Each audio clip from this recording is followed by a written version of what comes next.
And with my secretary that time was Singh. And Mr. Narasimha Rao immediately accepted it.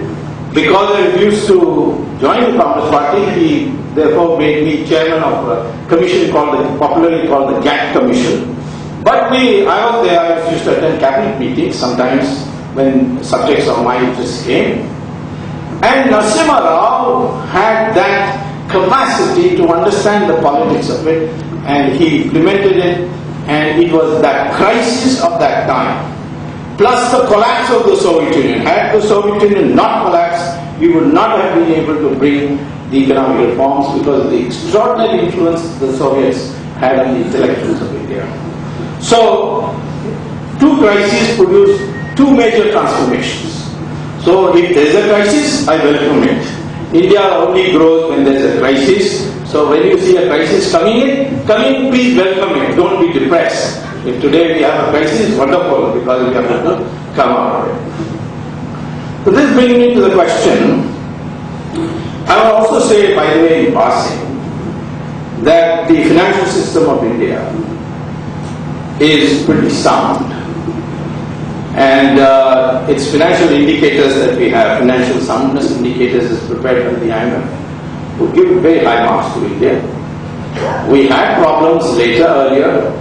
I am sorry to see that the Indian Bank Chairman, former Indian Bank Chairman, has gone to jail for 14 years. The public interest litigation explaining what was happening in the Indian Bank was filed by me in the Supreme Court, and it led to the CBI inquiry, and it has finally brought some results. The problem with the then chairman was that he's not a politician. Had he been a politician, nothing would have happened to him. But the fact of the matter is that some results have come. And since then, we find, if you look at these Basel numbers for bank adequacy, Indian banks are doing extremely well. And I think the extent of the crisis has been subdued because of the financial soundness we have. We have a far better financial system than the Chinese. If somebody were to ask me, in the next 20 years, who will be head, China or India? I'll say without doubt, India. Both are going to have crises, but India will be able to come out of a crisis much better and much quicker than China. Why China is going to have a better, worse crisis, I'll explain to you a little later this time. So therefore, if these participatory notes had not been there, the collapse of the United States, the subprime crisis, would not have got translated into India. Because our banks were very solid, none of them would have gone bankrupt. And none of them have actually gone bankrupt even now. But the participatory notes, they were, if those of you who do not know, let me explain to you something extraordinary. It's a note which you can buy from US Fidelity Investments and Morgan Stanley and so on, by just giving cash. You don't have to tell whose name it is to be, where you got the money, or who you are, like you have to do for an ordinary share. In an ordinary share, the SEBI can ask you questions. Here, Mr. Chidambaram exempted the SEBI, the participatory note from oversight by SEBI. It's an extraordinary. I know this former chairman of the SEBI was very unhappy about it. The Taramura committee wrote against it, saying it should be abolished. But since participatory notes is a useful way for Indian politicians to send money out by Hawala and then bring it back as participatory notes and invest it in the stock market and earn money on black money. Earlier on, you had to keep the black money in boxes in your house or in Swiss bank accounts, but now we could not do that. So therefore, I would say that had the participatory notes not been there, the US crisis would not have affected India at all. It would have been totally insulated.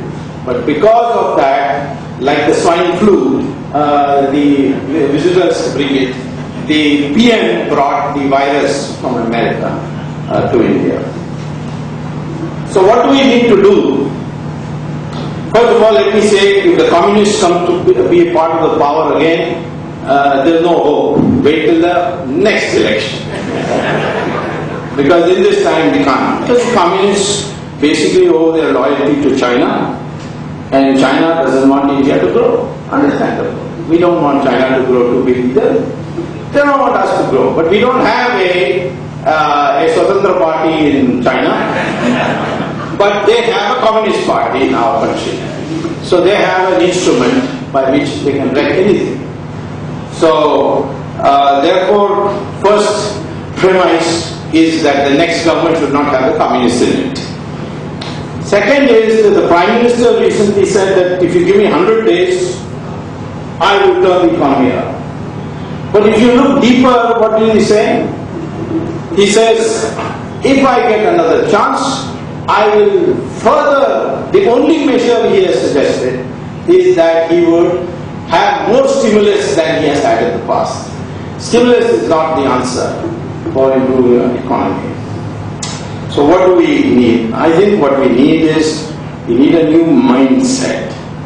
We have to have more structural reforms, which has been more or less stopped since 1996. Nothing systematic has happened. The only time it was systematic was 91, 92, 93. After that, there will be no systematic reforms. There will be ad hoc reforms, but nothing systematic.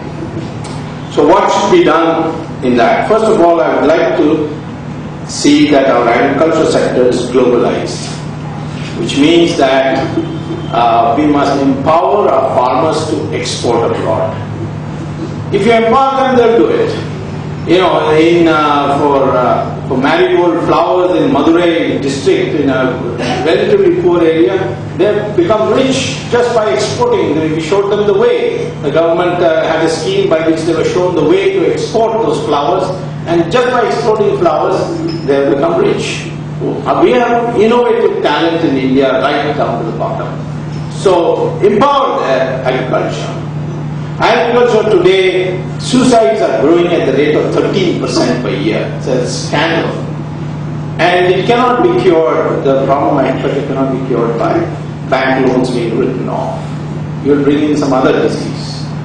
So therefore, I would say that you should enable the farmer to export abroad. We are the lowest cost producer of agricultural products. You see, the price of rice in Japan is 7 times the price in India. 6 times the price in South Africa is 6 times the price in India. The price of milk is 15 times in Europe. Every product of agriculture, the prices abroad are much more than they are in India. And that's because the cost is still lower. Even over that is the fact that agricultural yield per acre is the lowest in the world, which is surprising. We are the only country in the world where you can do agriculture 12 months of the year. Sunshine is available 12 months of the year. United States, 6 months of the year there is snow. China, 5 months of the year you cannot, for vast tracts, you cannot grow because there is snow.